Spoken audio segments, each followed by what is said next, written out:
जितने भी cup syrup हैं लेस देन 6 ईयर में हम नहीं दे सकते।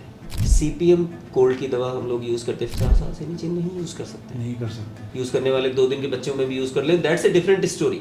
लेकिन साइंस कहता है कि नहीं, it's not safe, it can cause sudden brain bleeding, sudden hypertension, क्योंकि ये एंटी कोलिनर्जिक होने की वजह से कई बार कुछ बॉडी में ऐसा करते हैं कि ब्लड प्रेशर आपका बढ़ सकता है। प्लस ये टेस्टेड ही नहीं है बच्चों में, तो हम कैसे यूज़ करें, सेफ है नहीं सेफ है, दैट्स ए डिफरेंट स्टोरी। तो खांसी अगर होती है तो हम लोग बोलते हैं कि भाई हनी दे दो आप, मुलेठी मुलेठी works very really well. Yes, तो दिस थिंग वर्क्स।